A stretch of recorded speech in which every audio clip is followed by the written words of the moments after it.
สบายดีสบายดีทุกคนมากินส้มก็จะมีทั้งส้มมีทั้งหวานอันนี้จะส้มอันนี้หวานนี่ก็จะมีเจลเจ้าเกลือเกลือ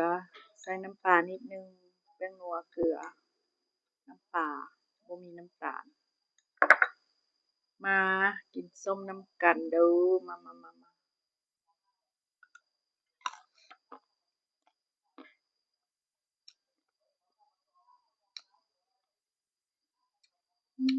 โคตรส้มเลยอ่ะ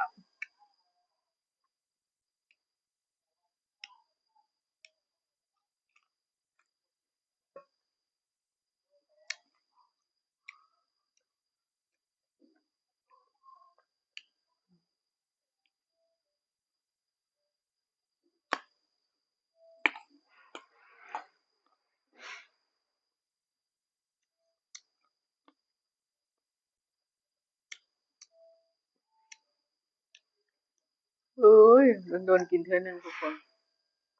ขนาดเฮิมนะนี่นะมะม่วงเฮิม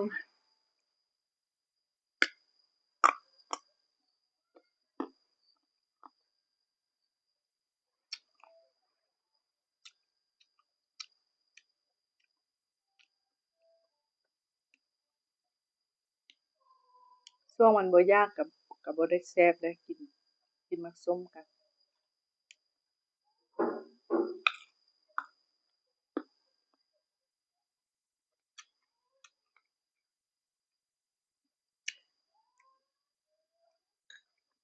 ขนาดว่ามันเฮิมเนี่ย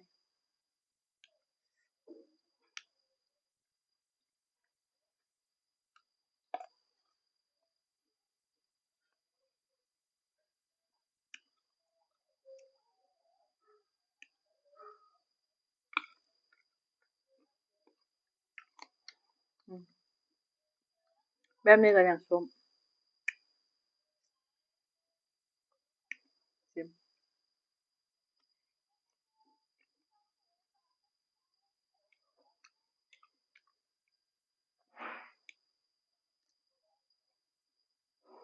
หวาน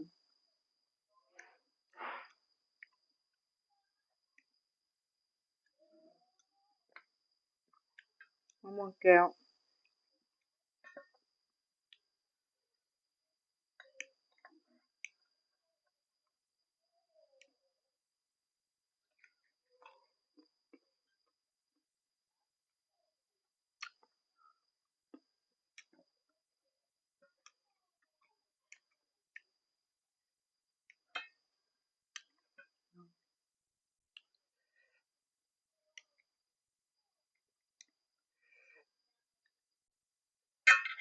ใส่มะเขือนิดเดียวเผ็ดเลย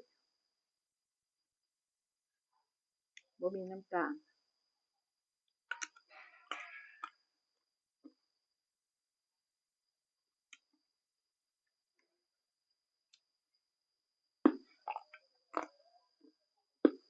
อืม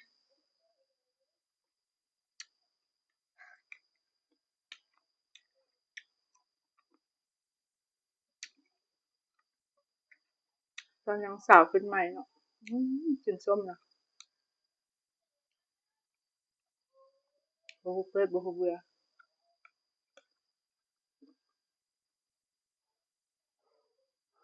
กินทุกมื้อกินทุกวัน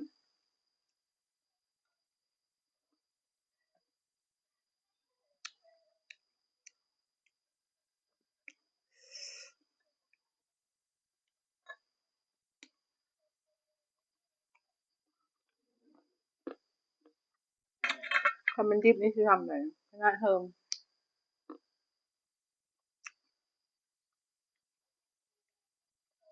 กินส้มหน้าบ่งามเลย